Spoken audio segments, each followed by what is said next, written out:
అసెంబ్లీలో ఇరిగేషన్ పై ప్రభుత్వం power point presentation ఇస్తే బీఆర్ఎస్ కి కూడా పీపీటీ ఇచ్చేందుకు అవకాశం కల్పించాలంటూ డిమాండ్ చేశారు బీఆర్ఎస్ వర్కింగ్ ప్రెసిడెంట్ కేటీఆర్.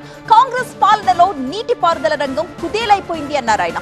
2 ఏళ్లలో కాంగ్రెస్ ఒక్క ఎకరాకు కూడా అదనంగా నీళ్లివ్వలేదన్నారు కేటీఆర్.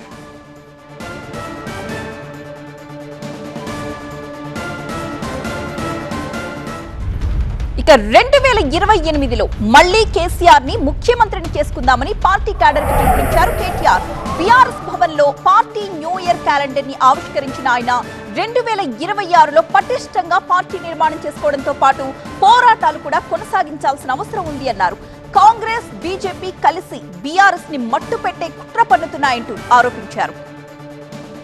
ప్రజల గుండెల్లో, తెలంగాణ ప్రజల గుండెల్లో కేసీఆర్ గారిది గులాబీ జెండా స్థానం మాత్రం శాశ్వతం అనే మాట నేను మీకు గుర్తు చేస్తా ఉన్నాను. గెలుపోటములతో నిమిత్తం లేకుండా, గెలుపుతో ఓటమితో సంబంధం లేకుండా మన ప్రయాణం ఇట్లే కొనసాగాలి. కేసీఆర్ గారు ఎప్పుడు మనకు చెప్తా ఉంటారు, ఇతర పార్టీలకి తెలంగాణ రాజకీయం అంటే ఒక గేమ్, కానీ మనకు తెలంగాణ సాధించిన పార్టీకి రాజకీయం అంటే ప్రజల సంక్షేమము, రాజకీయం అంటే ఒక టాస్క్. 2026 సంవత్సరం ఒకవైపు పోరాటాలని కొనసాగిస్తూనే మరొక వైపు పటిష్టమైన సంస్థాగత నిర్మాణం కూడా చేసుకోవాల్సిన అవసరం ఉంది.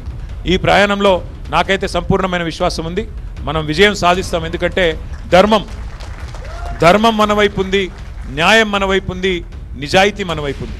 ఇవాళ 2 పార్టీలు ఒకటై మన మీద కత్తులు దూస్తున్న సందర్భాన్ని మీరు చూస్తూ ఉన్నారు.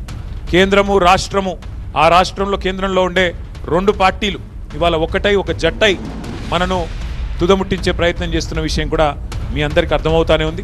ఎవరు ఎన్ని ఎత్తుగడలు చేసినా, ఎన్ని కుట్రలు కుతంత్రాలు చేసినా ప్రజల ఆశీర్వాదం, దైవ ఆశీర్వాదం మనకున్నంత కాలం ఎవరు ఏం చేయలేరు. నాకైతే సంపూర్ణమైన విశ్వాసం, సంపూర్ణమైన నమ్మకం ఉంది. 2028వ సంవత్సరంలో తిరిగి మన నాయకుడు కేసీఆర్ గారిని ముఖ్యమంత్రిగా చూడడమే మనందరి లక్ష్యంగా, మనందరి ధ్యేయంగా కలిసికట్టుగా ముందుకు